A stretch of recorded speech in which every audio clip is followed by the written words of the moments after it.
purely warm. And then we moved into the next exercise that were the leaves. Is that right? Is that what that's which was completely in the warm zone. Yeah, that's right. A little bit of, we've started adding a little bit of blue, which still keeps it, because it's only a tiny bit, it still keeps it in this zone because we're using some of these colours, the alizarin, the cobalt yellow, a lot more sienna we're using, burnt sienna, all those colours. So it's very warm. So I thought with this one, we'll move back to the cold zone, but not the pure cold zone, because you can see it's not as interesting if you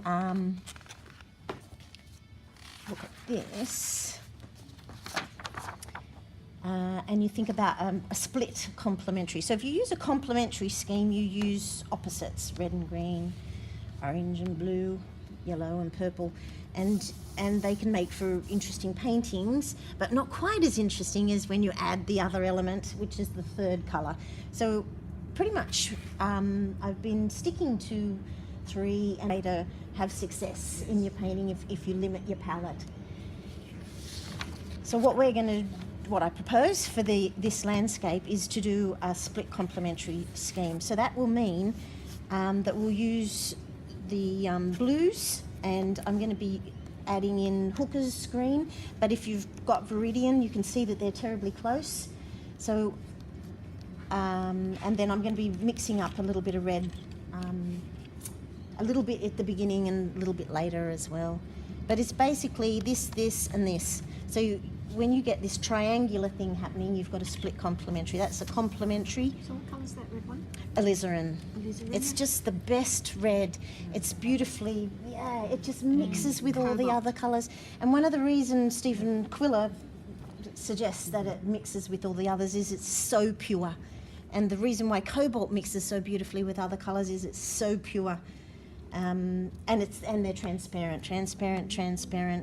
This isn't so transparent, but doesn't matter. And Viridian is beautifully transparent. But I've been playing with Hooker's green, so that's why I'm going to play with it in the landscape. But mostly to start, we're using a cool palette and then adding a little bit of red. And that is really what a split complementary scheme is. You take 2 colours on one side and you add one that's, I mean, I could add cad red, but it's, as you might have learnt from if you did, someone did a cad red, who did cad red? Yeah, it's opaque or semi-opaque, and therefore is not quite as beautiful in the mix. And all of those cads, I just find, I often just veer away from them, and I just have success over and over and over again with alizarin. It's just such a beautiful colour.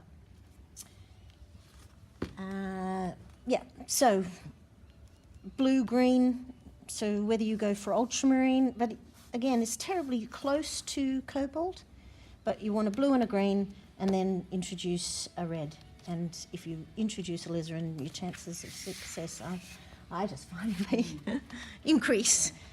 And we want to use as many things as you possibly can to increase your chances of success. So I'm going to use it in this format, and I propose... No, that's okay, thank you. That you think about it just before you start with a really vague little sketch, a super fast one, and just think about the shapes. Think about where you're going to place it. Whether you do or don't place your focal point on one of these doesn't really matter, but just going through the process of going, you know, that they're satisfying places to end up at. And then the other thing, not the other thing, but it's great to start with a little sketch. So it's a little, particularly since we're being very experimental in this landscape. And I'm going to tear up a piece that's kind of like that, and a piece that's maybe like that. And you can see immediately they're really interesting shapes. They're quite varied. There's nothing, yeah, and you're going for that. For the third shape, you might decide to put something here. That's quite nice. Then you can see I've created a path to come into the painting, or you might decide to place it somewhere else. But it's definitely worth spending 5 minutes on where am I going to place? You're going to take this lovely piece of wax paper. Oh, you don't have that test with you, do you, on the two sides of the wax paper? Remember you did a test? You did... No, I don't have the test, but I brought the wax paper in to see what it did because mine's only waxed on one side. Ah, right. So I thought I would use that and see how that went. Right. Last week or the week before, Lynette did tests on the two sides. Yes. Yeah. And the wax side down worked a lot better than the non-wax side. So right. I brought it in again to use. Why not? I've got a big roll of it. Right. Whether you can feel that it's a bit waxier. Yeah, I think the more you keep feeling it, you think, I think it's the same. Yeah. I've seen people do this. Yes, use a fingernail. Use a fingernail. Yeah. Have I got some glasses? See the wax? No. Oh yeah, I can see tiny bits of wax. So this side seems to be nice and waxy. I need a marker, a black. Oh, there it is. I think I've just tested this side, and then I'll just turn it over and test this side. Okay, I got some that side. So what's another method? How else can we tell which side is waxier than the other side? Well, the scraping and then holding it up to the light, you think? Right. Yeah, I think I got more wax on that side. Right, yeah. I do find that both sides Yes, mine's work. It looks a little a lot shinier. finer paper too. So I'll get a lot more crinkles out of mine. Right. Better crinkles. So that's my waxy side. So I've got it on that edge, and I'll put it on that edge as well. Because if this is water based, it will go onto my painting. So I'm putting it on the edges so I don't.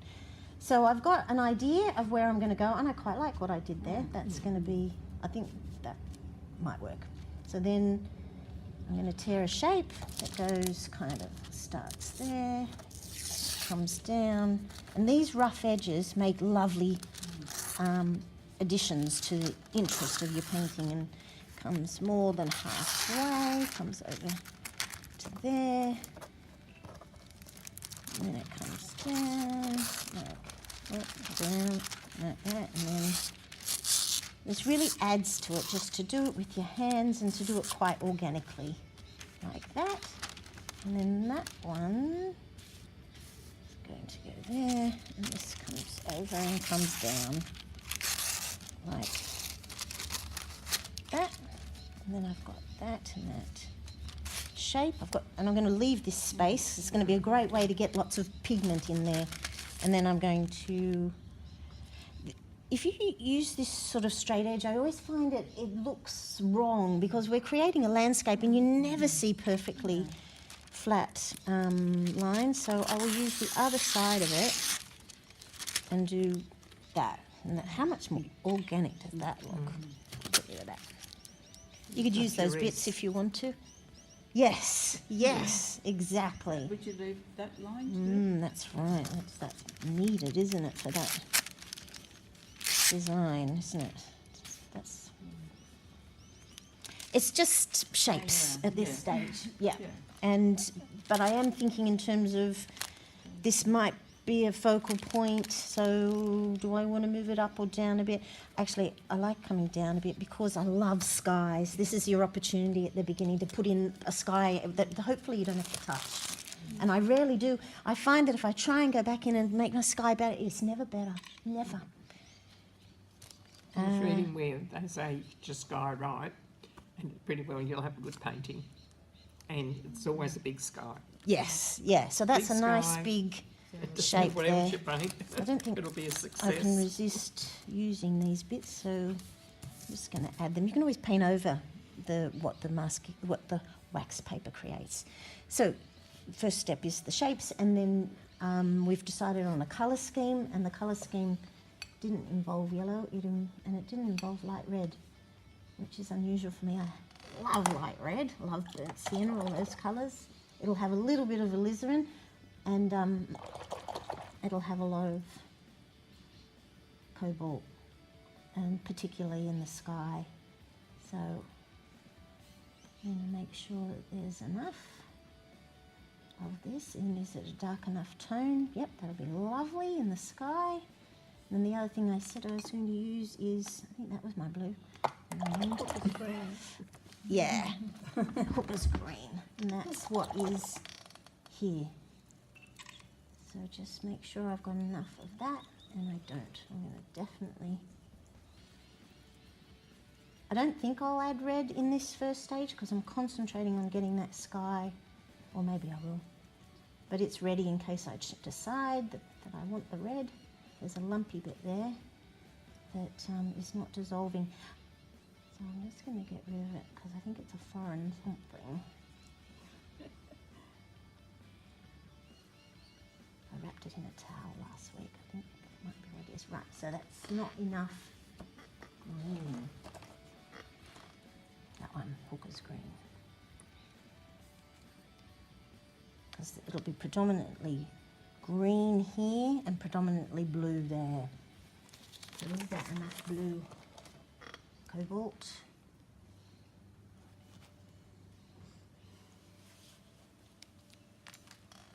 Right, and then prepare so that there's plenty. I like this method of leaving a little bit there in case I want to mix more. It's ready, but at the same time, but also it means that if I want to use it really thickly, which I might down here, then I can. So we're spending the time there, and then I've got a bit more blue. I'm using it over the edge there, which is not ideal.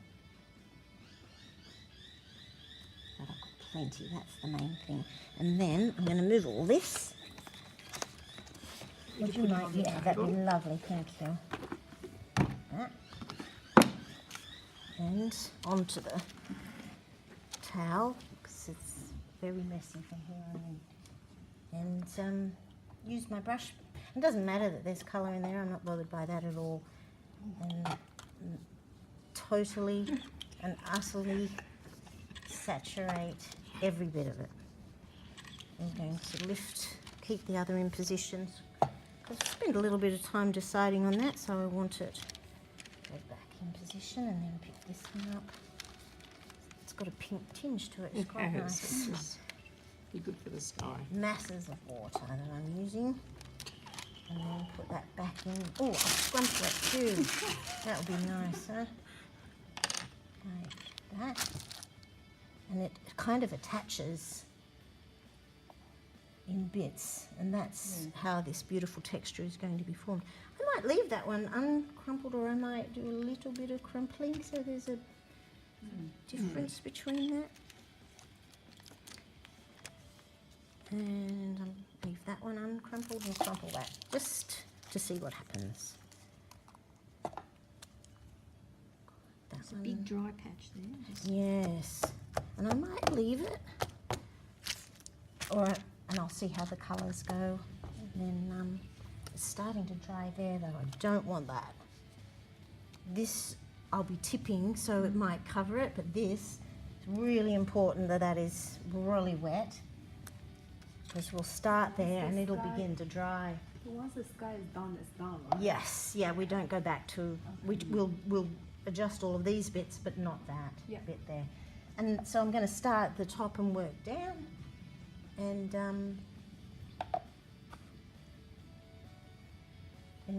really, oh, I'm sorry.